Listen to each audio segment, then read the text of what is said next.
જય સોમનાથ આપણી ઇન્સ્ટાગ્રામ ફેમિલીને ને તમારો ધન્યવાદ. તમે મને આવી સપોર્ટ કર્યો, આગળ સપોર્ટ કરતા રહેજો મારા ભાઈ. હું તમારો ખૂબ ખૂબ આભાર માનું છું, વિલપ કરું છું. ધન્યવાદ. પછી હવારમાં મુલાકાત થઈ ગઈ યોગેશભાઈ આરે, હર્ષિભાઈ આરે, જીગાભાઈ આરે, પિયુષભાઈ આરે. પછી આગળ બેલા પછી આ કોળીનારનો નમૂનો આવી ગયો, મોટો નમૂનો છે યાર કોળીનારનો. આવો નમૂના તમને કાંઈ જોવા નહીં મળે, આ પ્રાચીમાં અને કોળીનારમાં જ જોવા મળે આવા નમૂના. પછી આ બીજો નમૂનો આવી ગયો, રાવણદેવ નમૂનો છે એક જાતનો મારા વાલા. અમારીના જ નમૂના મળે યાર, માર્કેટમાં કોઈ સસ્તું नहीं कहता है ना, पुष्पराज बोलते जो भी किसी के नहीं बिकता हमारे ना बिकता है. जो ये डाडा है, डाडा यूरोप का डाडा, गुजरात में दिखने मिलता है भाई ऐसा माल. बाकी मुंबई आका में नहीं मिलता है, गुजरात में मिलता है मेरे भाई. जामपुर का डाडा है ना.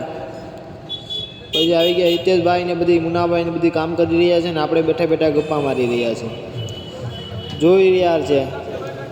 ત્યાં ત્રીજો મીર રાજા આવી ગયો વેશમાં ખોખા લેવા હતો, એમાં ખોખા લઈ લીધા ઘણા. પછી આજે નરેશભાઈ હિસાબ સમજમાં આવી ગયા, કાનોભાઈ આવી ગયો. એ બધી મોટી મોટી હસ્તી છે યાર ભાઈ. કોઈ બી ભાઈને ઘાટીનું કામ કરવું હોય તો નરેશભાઈ ના કોઈ જ જવાનું, મૂંઝાવાનું તો નહીં જ જાય. હેલો મિત્રો ભાઈ.